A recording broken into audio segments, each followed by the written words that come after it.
man po ninyo at hindi, ano po, ang panalangin po ng mga kapatid natin, mga pastora natin, ano po, ay tunay po na nagsusustain sa atin kahit hindi natin alam. Kaya purihin ang Diyos, and to God be the glory po sa buhay niyo, Pastora Ami, at sa bawat isa po na nandito sa kaisa. God bless po. Amen. Ayan, kapurihan po sa ating Panginoon. Ano? Salamat po sa buhay ng bawat isa. Ano? Mula pa sa kaninang madaling araw hanggang sa ating pamamahinga uli ay andito tayo magkakasama. Ano? Purihin po ang Diyos na kung sa siya yung ating lakas, sa yung ating kasiglahan, sa yung ating kapayapaan, kaya tayo nagpapatuloy. Ano? Nawa po mga kapatid, ayan, madami po tayo ngayon. Huwag po tayo maging karoon ng, alam niyo yung salitang outward na familiarity, ano, may sinatakil po natin ito. Ano? Huwag po tayo maging pamilyar sa mga ginagawa ito natin, ano, sa ating mga platform. Ano? Dapat isipin lagi po natin na ito po patungkol sa Diyos na pagkakasabihin nyo, nakakasawa naman, lagi na lang, ganito, araw-araw, meron mga kapatid, ito po yung pinakamahalagang bagay na dapat po natin na kung saan ay magampanan, magawa, samahan sa ating pong pag-aaral na ito lagi ng salita ng Diyos, yung madaling araw sa umaga hanggang sa gabi, ano po. Kaya salamat din po na kung saan sa pamagitan nga po nito. Ano doon nga po, sabi nga po, ano, ang ating Panginoon ay higit sa sapat. Mga bagay na kung saan ay akala natin sa ating mga hinihiling ay hindi tayo tinutugon. Ano, kagaya nga po ng ating mga napag-usapan. Naalala ko lang yung na-share kanya. Kung paano si Haring Solomon po ay napakatalino. Ano po, humingi lang po nga po siya na kung saan ay karunungan yung gusto. Pero ano nga po, binigay ni Haring ng ating Panginoon sa kanya. Masigit sa kanya inaasahan dahil yung yaman po ang kaya naranasan niya. So, galing din po tayo. Dahil yung Diyos na nagpala kay Solomon, ay sa din Diyos natin pinagsakasalukuyan. Ano po? Kaya po tayo magkaroon ng familiarity, bagkus magkaroon po tayo lagi ng pananabik na kung saan sa ganito mga gawain, fellowship. Kahit ito po ay nasa online, ay naandun po na kung saan ay patuloy po natin na tayo ay hayaan po natin ng banal na Espiritu patuloy na makasama po natin sa buhay po natin. Ano, lagi po tayo maging on fire ano, sa ating pag-worship, sa ating Panginoon. Lagi nag-a-appoint na kung saan ito po i-treasure po natin sa kapanahunan na ibibigay sa atin ng Panginoon para lagi natin siyang makatagpo. Ayan po tayo po manalangin. Heavenly Father, merciful God, we thank you so much once again na kami po, O Diyos, ay nagkakatipon-tipon sa gabing ito sa pamagitan niya po ng platform na ito, God.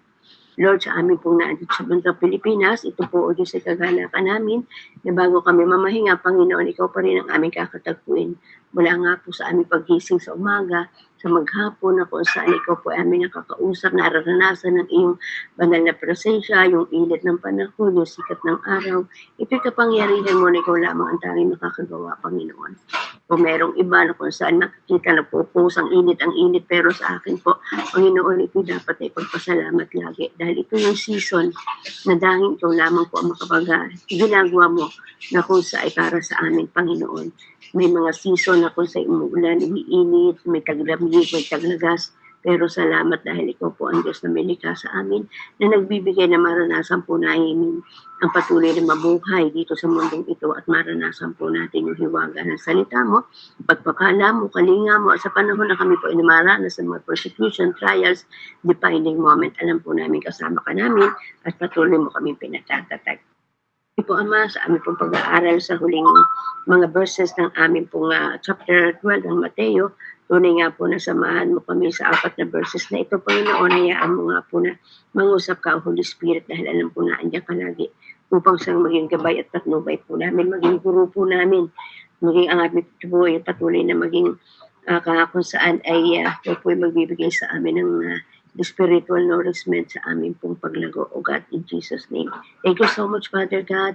Nawa po ikaw din po ay pangusap sa bawat isang mga anak mong narito, mga nanay at kababaihan, na kung saan itinukumit ang sarili, Panginoon, para sa ganito mga gawain. Dahil ito naman po ay sinabi mo sa iyong mga salita, Panginoon, sa aklat ng Proverbs 31, na kung saan ang babae, na kung saan ay maging marangal ang isang babae, Panginoon. O ito po ay meron kaming mga karunungan. Kaya po ito, Diyos, ay aming pinagpapasalamat na kung saan ay aming pong nararanasan ng yung biyaya at pagpapala.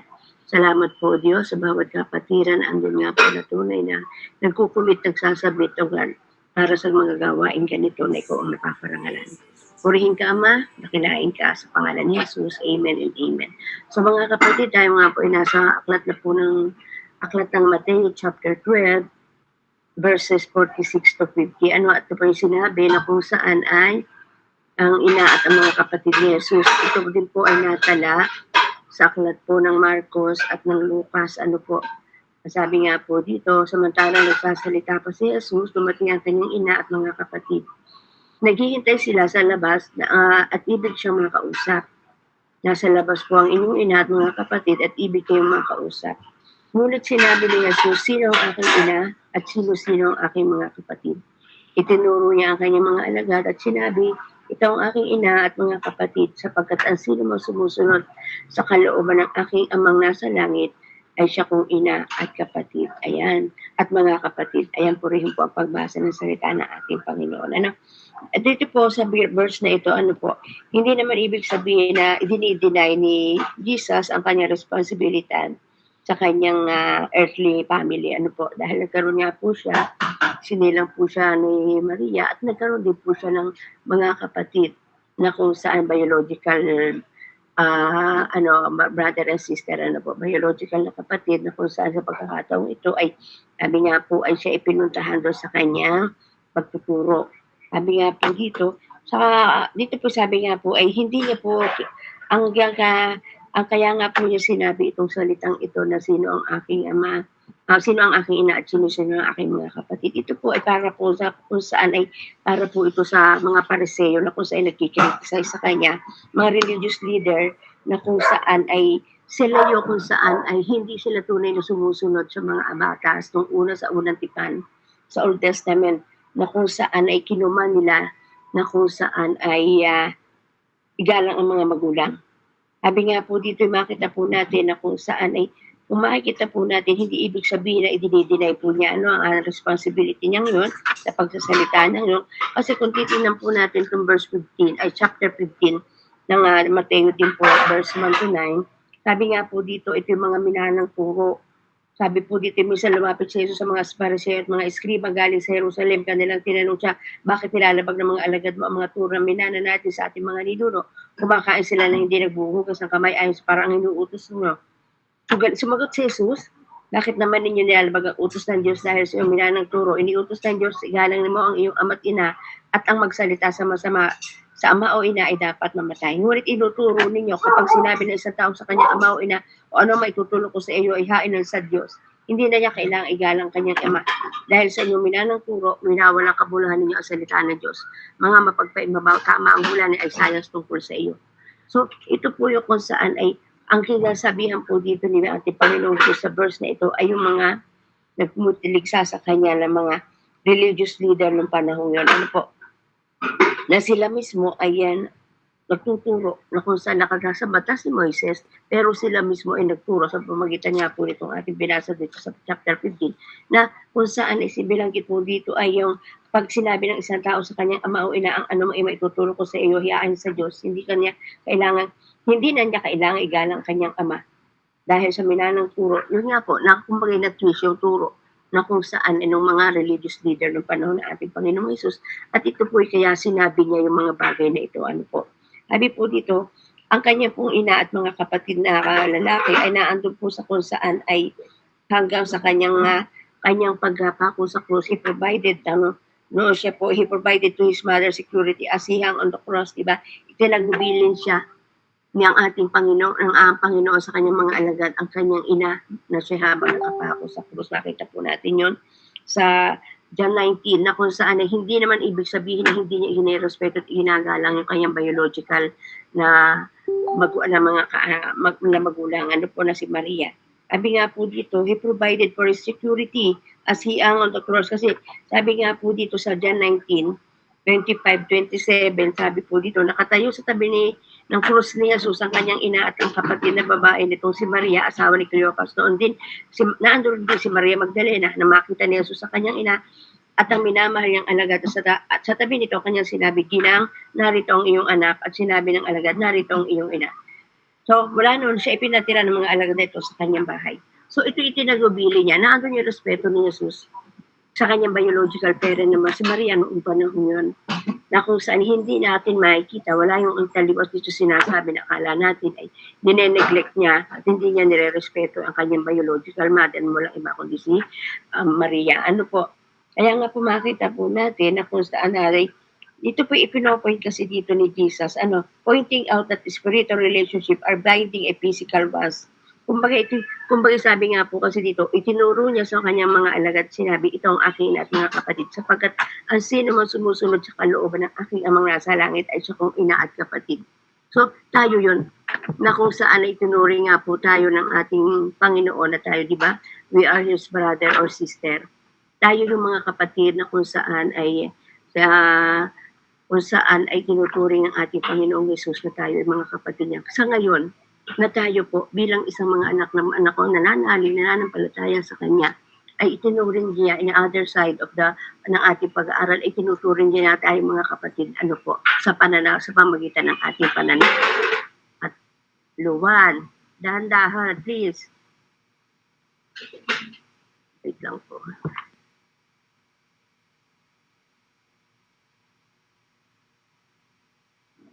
Naguhugas ng plato yung aking apo. Ayan. Ayun nga po, na kung sabi nga po dito, ang sinasabi nga po dito ng ating Panginoon, ang Jesus, ay yung pointing out the spiritual relationship as a binding a physical one, as He was paving the way of new community of believers. Yung ba yung mga kanya tayo na kung saan membro tayo ng spiritual family na kung saan ay binuo ng ating Panginoong Jesus sa pamamagitan nga po ng ating pananampalataya sa Kanya. Kalaya nga po nito na meron tayong ganito na kung sa'y gawain, isang platform. Yun nga po na kung saan ay yun nga po nangyari noon tayo sa pagpunta natin sa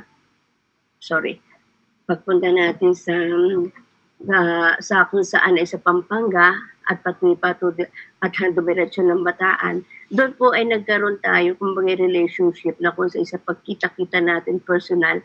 Ako sa akin, tinetreasure ko po yun. Yung bandingan natin na kung sa'y doon yung nabuo na kung sa'y tayo magkakapatid dahil kay Kristo.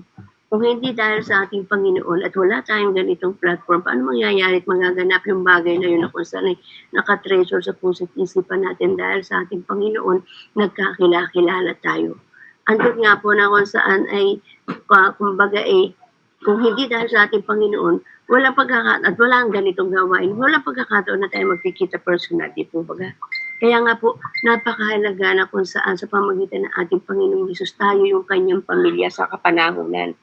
Dahil tayo po yung the Universal Church, yung nagkakaisang ang iglesia ng ating Panginoon, na tayo kung saan ay kanya-kanyang, kung saan ay tayo yung kanyang mga galamay, tayo yung kanyang katawan, na kung saan ay sabi nga po ay tayo ay isang pamilya dahil sa ating Panginoon. Kaya nga po, minsan, kapag kumbaga dahil lumalalim yung atin pong pagkikilala, lumalalim tayo sa ating Panginoon. Kaya nga minsan may mga preacher na nagsabi noon, maaari yung pamilya mo ngayon sa spiritual ay siya yung makakasama mo at yung biological family mo ay maiwan pagdating ng panahon, which is hindi naman natin papayagan. Kaya nga po natin idinadalangin sila, kaya nga tayo nagsusumamong mabuti na walang maiwan sa ating biological family. Kung paano tayo ay lumalalim, nabubuo, nagkakaroon tayo ng banding na kung saan yung bigtis ng pagmamahal ng ating Panginoon ay nararanasan natin sa bawat isa. Ay ganoon din po na kung saan ay sa ating pananalangin, kagaya ko po na single pero may mga kapatid na kung saan ay tunay na sinasabi ko na ako lang po ang born again. At lahat po sila is mga sarado. Mga sarado na kung saan ay saradong katoliko. Doon po sila na kung saan naglilingkod. Yun ang kanilang nararanas, pananampalataya at pananalig na kung saan doon nila pinakikita na doon sila sumasamba sa ating Panginoon. Which is alam natin na marami na kung saan pagkukulang. But somehow, sa pamagitan ng ating panalangin, at yun po hindi nakakatanggap na maunawaan kahit anong paliwanag mo, ay magkakaroon lamang po kayo ng hindi pagkakaunawaan. Kaya ang magaganap po ay atin po makita na lang sa ating mga halimbawa, makita na lang sa ating mga buhay na tayo nagiging asin at ilaw na kung saan sa kanilang harapan. At doon makikita man natin na mararanasan naman natin yung respeto at paggalang sa ating pong paglilingkod sa pagkatawag sa atin. At patuloy na andun nga po yung intervention natin sa kanila na kung saan ay makasama din natin sila sa buhay na walang hanggan. Yan po yung aking patuloy na inilulog, inilalapit sa ating Panginoon. Kaya po mga kapatid, tayo po, sabi niya, sapagkat asin mo sumusunod sa kalooban ng aking amang nasa langit, ay siya kong ina at mga kapatid. Di ba malino na sinasabi ng ating Panginoon sa bawat pag-aaral natin, ano po, ng salita ng ating Panginoon, sa bawat pagninilay, sa bawat pag-meditate, nakikita po natin yung hiwaga talaga ng salita ng ating Panginoon, na kung saan ay sabi nga po ay sumusunod sa kalooban. Napakahalaga nga po yung pagiging obedient po natin, na kung saan ito po ay tunay na kung saan ay napakahalaga sa harapan ng ating Panginoon. Kanina po umaga, pagkatapos po ng ating 3 a.m. devotion, nagdiretso po ako at natunghaya ko nga po yung sa ating pong pag-aaral. Ayun siya naaman na kung saan iketongin, ano po, na kung saan sinabi nga po ng propeta sa kanya na lumubog ka sa Jordan River. So yun po isang na-meditate ko sa siya na kung saan ay hari, pero nang inutusan, kumbaga pwede kung saan sinabi nga niya bakit doon paano. Pero dahil gusto niyang gumalik at yung pagsunod niya, bagamat sinasabihin natin na kung saan ay siguro madumi yung Jordan River, pero kung titingnan po natin, ang Jordan River ay andun nga po na kung saan ay isa kung saan sabi nga po ng mga nag-mentor sa atin yung Jordan River is a sign of humility. Ito po yung place of humility, lugar ng pagpapakumbaba. Ano po, dahil nandun nga po, nakita po natin 7 beses palubog doon si Naaman at pagkatapos ng kanyang pagsunod. Kaya ito sinasabi ng ating Panginoon, sapagkat ang sino man sumusunod sa kalooban ng aking amang nasa langit at siyang ama at kapatid. Kaya nga po sa ating pag-aaral mga kapatid, mahalaga yung pagsunod, yung meditation na kung saan lalakaran natin, susundin natin, itimo natin sa puso't isipan natin at tunay na ating pagkakaroon na kung saan ay tayo po ay yung hindi natin ine-neglect ang pangaturo, aral ng ating Panginoon. Kaya nga sabi ko, huwag po tayo magkaroon ng familiarity, bagkus lalo natin tayo mag-apoy sa patuloy na pagkakakilala sa ating Panginoon. Mag-apoy sa pag-worship, mag-apoy sa panalangin, mag-apoy sa kung saan yung pakipagkumunya sa ating Panginoon. Dahil ito nga po yung kung tayo magkakaroon ng malalim na meditation, pagbaaral ng kanyang salita, andun nga po na kung saan ang ating puso't isipan ay magiging storage ng salita ng ating Panginoon. Di po baga? Ito yung magiging kung saan ay nare-restore at andun nga po na kung saan anumang oras sandali ay pwede natin gamitin. Ito yung ating palasod na kung saan gagapi sa gawa ng kaaway. Kaya po, mahalaga na kung saan sa ganito mga pagtitipon tayo ay hindi natin kakaligtaan. Kaya po, tayo po ay pamilya ng ating Panginoon. Tayo po ay kung saan ay sinasabi niya mga kapatid niya. Tayo po sabi nga niya ay aking ina at mga kapatid. Sabi lang mga nanay, ayan po mga nanay kayo na kung saan ay tayo nagsasama-sama sa pamagitan ng pag-aaral sa salita ng ating Panginoon. Na kung saan ay siya po yung sinabi ng ato ng ating Panginoon na kung saan ay kung makikita po natin kung saan sa bawat turo ng ating Panginoon ay iti-treasure natin kasi nga po puso natin ang storage sa salita niya at lalakaran natin, i-meditate natin ay lubiliwalago na tinitimo natin sa ating puso't isipan ang ating napag-aaralan, nilalakaran po natin. Kaya po mga kapatid, po natin ikahiya na tayo magpasalamat lagi sa ating Panginoon. Na kung sa ito po'y patunay na parte na ng ating pagkatawag sa atin ng ating Panginoon. Kaya nga sabi nga po sa Bible, in all things give thanks to God. Sa lahat ng bagay tayo magpasalamat, hindi lamang sa biyaya, kundi sa lahat ng aspeto na kung pwede tayo magpasalamat sa ating Panginoon. Kaya mga kapatid, patuloy po natin na kung saan ay ang kalooban ng ating Panginoon, ating masunod.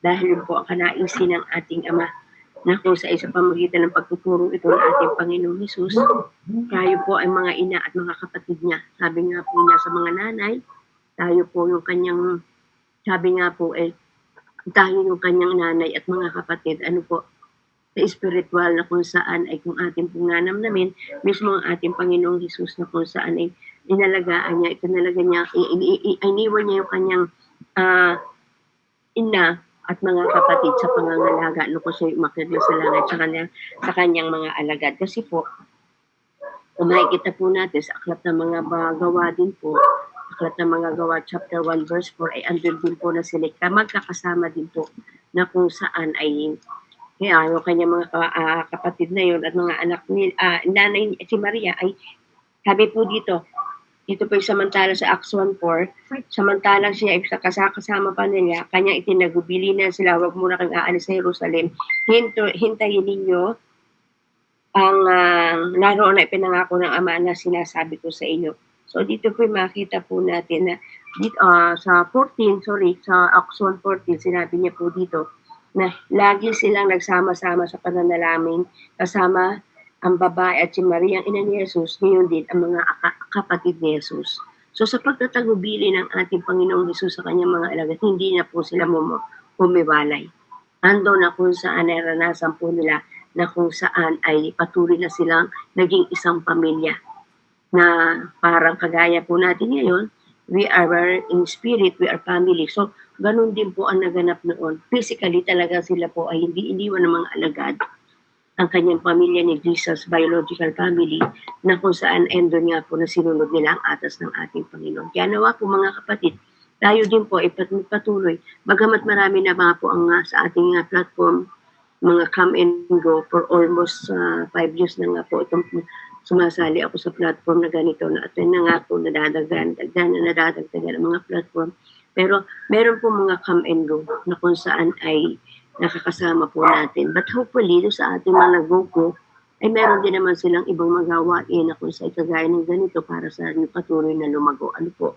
Kaya nga po yung pagsasama-sama po natin, ano po, para sa ating Panginoon, ano, yung mga dahilan kung bakit sila hindi napasama. Minsan nakakalungkot kasi andun nga po, madami na kung saan naging close mo sila, na-bless ka sa kanilang mga kung sa testimony, panalangin, but somehow later on, nawala po sila. Pero salamat, may mga dumadating.